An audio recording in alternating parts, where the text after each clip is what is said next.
Ladies and gentlemen, welcome back to another SLG Meetup. Your host Alvaro, and we're gonna talk today about the magic behind all these luxury experiences. For that, we're gonna have with us the engineer of luxury experiences, the man himself, Marvin Akbari.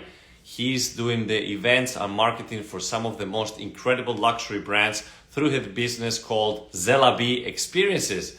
They're based in São Paulo, Brazil, and they've been doing amazing for the companies there in Brazil and expanding also internationally. So very excited to have him here today with us.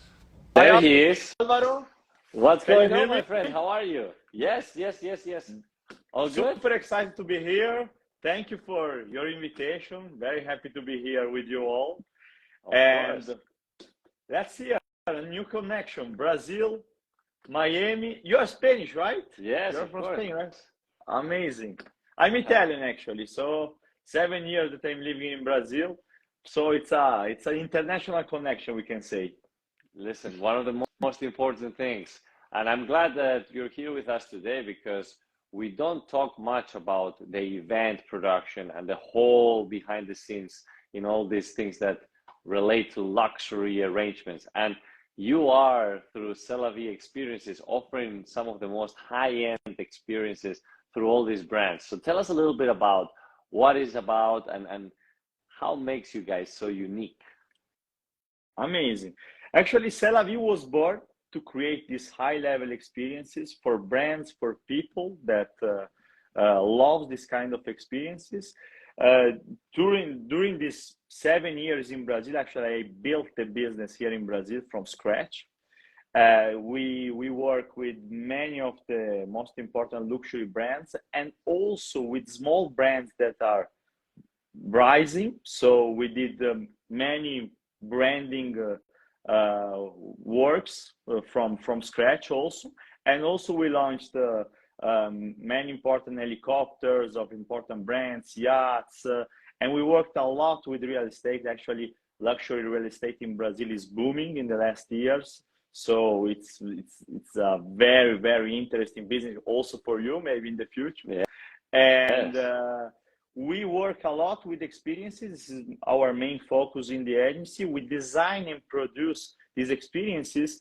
And what makes us unique, I think, when you talk about creating an experience, this kind of experiences, the two most important things. The first thing is that, first of all, you have to have a strategy.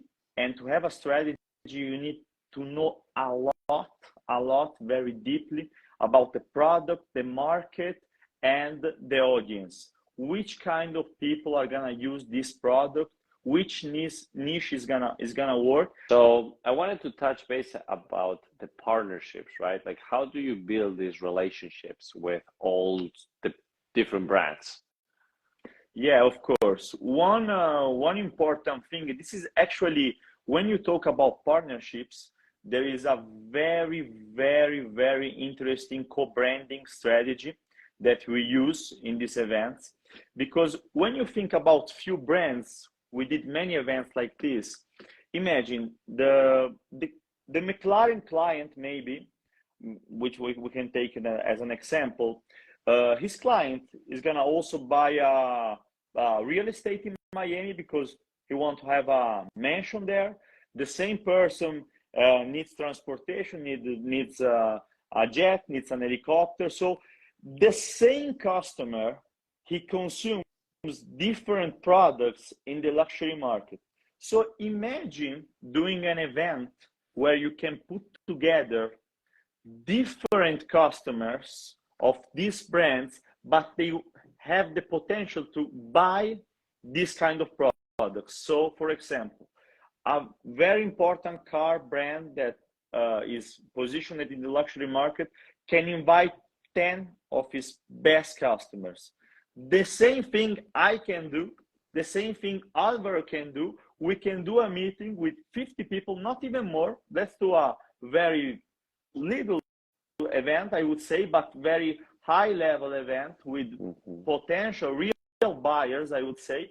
And we can create an experience where we can present different products from different area and do this cross branding, So what you gain with this kind of event?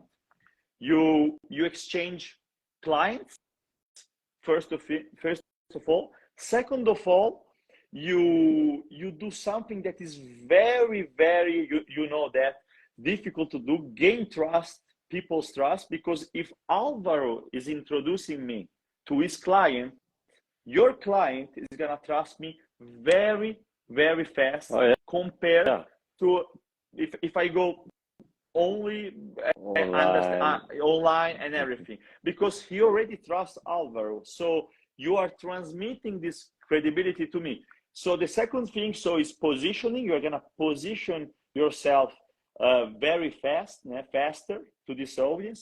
The first thing, if you do a nice marketing, intelligent marketing strategy, so everyone can share on their social media to different audiences, so you can do a very nice awareness, targeted awareness with this. And the fourth thing is that you are delivering a higher experience, because if you create an experience, maybe starting with an amazing yacht, then we go to an amazing real estate that Alvaro brings to the table, and then we do an amazing experience with a chef that maybe has a very important restaurant, is a Michelin star chef, maybe in Italy, maybe a Massimo Bottura comes there. Now, out of everything that you're doing, how do you promote your services? Because there's a lot of people in there that claim to be doing certain things. So how do you stand out from everyone else, and how you promote it? When you talk about luxury market, I think if you see, for example, the Italian brands, the most famous Italian brands, I think if you do a big picture of Italy, for example, that is a very important country when you talk about branding. You know, the made in Italy.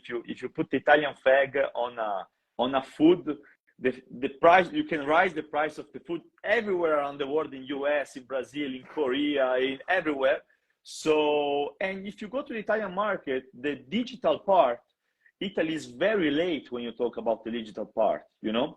So what we can learn from very important Italian brands like Ferrari, Gucci, Giorgio Armani, and everything in the branding part, and bring it to the table to brand ourselves. I think what you deliver in the luxury market is the best marketing that you can do about your product. So if you deliver an amazing event, if you think about that, your clients are gonna be at the event, because you are doing an event for a very important company, and his buyers, almost all of them has companies, right? Mm-hmm. So they're gonna see what you are delivering, and this is the best way to get your company growing, to get a word of mouth, and keep going with quality. You know, you attract people that already understand your brand. Besides that, we work a lot with social media. I built all my followers base here in Brazil from scratch. I opened a new Instagram to get targeted audience. Actually, I work with companies like Google that came from Instagram. So also, I think social media, what you already do very, very well, brings a lot to the table. Many people think that luxury market is just offline. This is so wrong.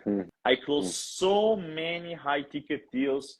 I sold so many luxury products with people that I connected online. Maybe someone that doesn't use social media that much, doesn't even have picture, but he is on Instagram.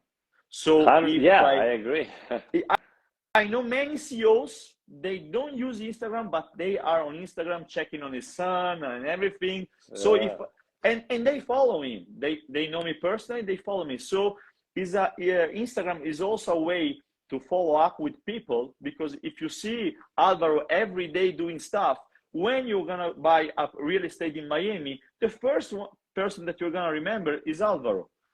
So putting together physical experiences, real life experiences, and social media, you do a very nice branding strategy and you follow up every day in social media, then they go and see your event, say, okay, he actually delivers. So let's call him, let's do a meeting, and let's do an event with him. This is how we promote ourselves today. It's a great formula. And you mentioned at the beginning that it's important for people to end up trusting you. At the moment that they start seeing you more on social media, that's how they're going to get to know you. Then they will like you, and then they will start trusting you, because through consistency and through relationship, right? Because the moment that they see you associated with somebody that they like, whether it's a type of brand, whether it's a type of individual, then they're going to find the association. What is something that you're currently struggling with that you're like, man, this is one of the hardest things in the business? And what are you learning from that? I think that maybe in Latin America, actually, people are not, they love experiences. They are open to live new experiences, but they are not so ready like Europe and United States to spend a lot with experiences. So it's a very, very targeted market. It's not so broad. We are lucky that we have not so many competitors in the space, so we can develop it very well. But when I look at expansion, I look at Monte Carlo, I look at Milan, I look in Miami, I look in New York, you know, I don't see so much market here, even if the Brazilian market is huge. On the other side, I think that the luxury markets in Brazil didn't discover yet the real market, because Brazil it's very big. When you go to the countryside, you have many rich families. Yeah, they have great potential, you know. And I think that many international brands struggle sometimes with Brazil because it's a very different culture to get in. It's very bureaucratic. Yeah. There are so many stuff here. So I think one thing that we are actually struggling since the beginning, right? It's to bring this culture of higher experiences and make brands pay higher and higher every time for it. Now, you are definitely in a very luxurious market. That's what you specialize on. But the word luxury, right? We talked about so many connotations and so many meanings. But what is it really for you? I think that nowadays, especially in Brazil, I can divide two types of understanding of this word. You have the new rich that is emerging, and he sees in a completely different way than the most important families of São Paulo, for example, that have a very long heritage, you know, and they consume products in a very different way in the luxury market. So I make a very simple example of two brands that everybody knows. If you take a Versace and a Giorgio Armani, are two luxury brands everywhere around the world. People knows that, but the positioning is very different. Versace goes in a very different positioning. It's like a lot too much and everything, and the new rich is very attracted to that. Like if you go to Dubai and everything, Versace is booming, right? Giorgio Armani is more about a classic luxury, more traditional and everything, and different kind of people are attracted to Giorgio Armani. So I think when we talk about luxury markets, we have very different customers inside of it. And today, I think the technology, what the startups brought in, the technology brought in, there are many young people that are earning money very fast. And this is something that our parents, at the time, it wasn't like this. You don't see so many people under 30 that were doing so great, right? And so there is a very nice emerging market that the brands are starting to understand. They're starting to do co-branding to attract this new generation. So thanks again. And for anybody that wants to reach out to you, what's the best way to do it? My Instagram is the best way. I answer people directly. I have my team also, but in my Instagram, my personal Instagram, if they want to reach out to me, I'm here waiting for them. Thank you, Marvin. I Thank you very appreciate it. much. It's been a pleasure. Ciao. And It's we'll a speak very pleasure. soon. Ciao. Bye. Un abbraccio.